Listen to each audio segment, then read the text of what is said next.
Bismillahirrahmanirrahim. Assalamualaikum warahmatullahi wabarakatuh.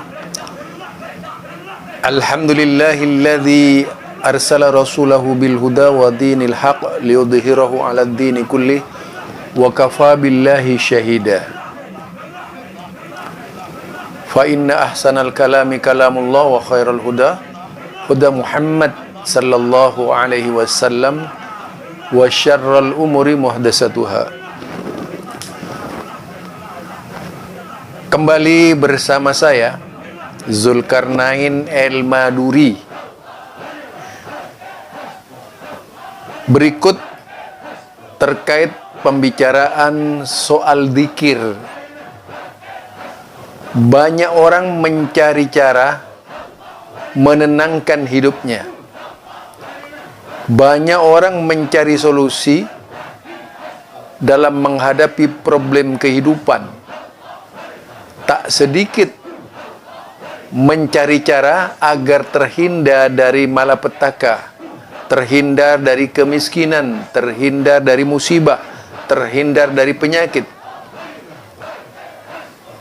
Cara-cara itu dilakukan oleh mereka sebagai salah satu bentuk kebaktian dan doa guna mengakhiri yang menimpa, melanda dan menjadi musibah bagi mereka. Contohnya adalah zikir. Zikir itu memang banyak perintahnya dari Allah Subhanahu wa taala. Tak sedikit ayat-ayat yang memerintahkan kita berzikir kepada Allah. Sama halnya dengan solat. Kalau diperintahkan melaksanakan solat, artinya melaksanakan solat sesuai dengan petunjuk solat. Ada duhur, ada asar, ada maghrib, ada isya, ada subuh. 5 waktu itu ditetapkan sebagai salah satu cara dan bentuk pengabdian yang harus dihadapkan kepada Allah. Salah satu media cara kita berhadapan dengan Allah. Yang membuat aturan solat seperti itu juga adalah Allah melalui lisan Rasulnya, dengan redaksi dari Rasulnya, isyaratnya dari Allah Subhanahu wa ta'ala. Ketika aqimis sholah, iqamis sholah. Nah, itu perintah solat yang diwajibkan oleh Allah kepada Nabi Muhammad dan umatnya. Cara pelaksanaannya diatur oleh Rasulullah sallallahu alaihi wasallam.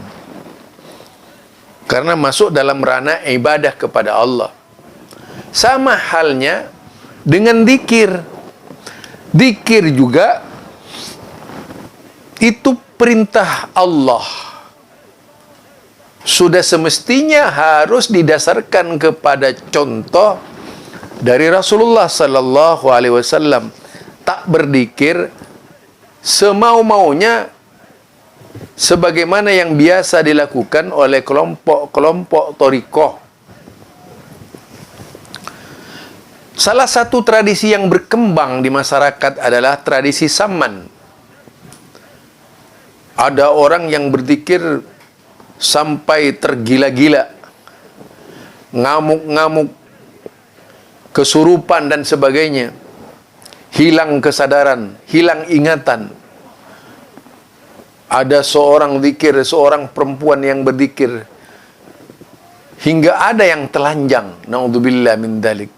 Tentu cara-cara yang seperti ini bukanlah ajaran agama.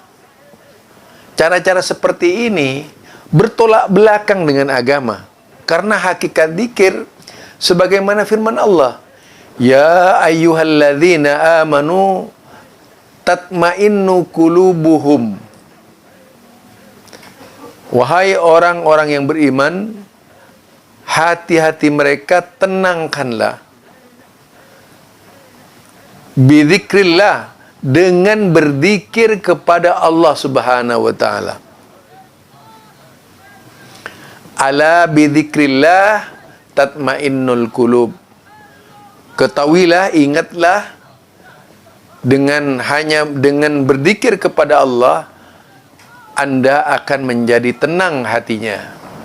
Itu ayat yang menyebutkan bahwa orang berzikir kepada Allah akan menjadi tenang dan lapang jiwanya. Tidak ngamuk-ngamuk, tidak kesurupan, tidak kemasukan jin. Itu namanya bukan zikir kepada Allah Subhanahu wa taala. Tapi orang yang menjadikan zikir tidak pada tempatnya, karena cara berzikirnya tak sesuai dengan syariat, tak sesuai dengan sunnah. Zikir seperti ini yang dianggap marak, yang dianggap halal dilaksanakannya. Sementara kalau kita cermati dalam berbagai kitab zikir, banyak ajaran zikir tentunya beda jauh dengan zikir-zikir yang diamalkan seperti video yang saya pertontonkan kepada kalian. Jadi bidzikrillah, dengan berzikir kepada Allah jiwa menjadi tenang. Ada lagi zadathum imanan wa idza tuliyat alaihim ayatuhu, apabila ayat-ayatnya dibaca zadathum imanan. Ada yang begitu. Ketika berzikir hatinya bergetar. Ini enggak, berzikir ngamuk, berzikir kesurupan, berzikir tidak tahu halal dan haram, tidak tahu batas aurat. Bagaimana seorang wanita yang berzikir tiba-tiba rebah kepada seorang pria, dan seenaknya, itu kan barang haram dan dianggap biasa, tradisi biasa oleh mereka. Naudzubillah min dzalik, naudzubillah min dzalik. Jadi zikir seperti inilah yang tidak pernah diajarkan oleh Rasulullah. Zikir yang diajarkan oleh Rasulullah adalah zikir yang dapat memberikan ketentraman rohani, ketentraman jasmani. Hidupnya menjadi tentram dan tenang,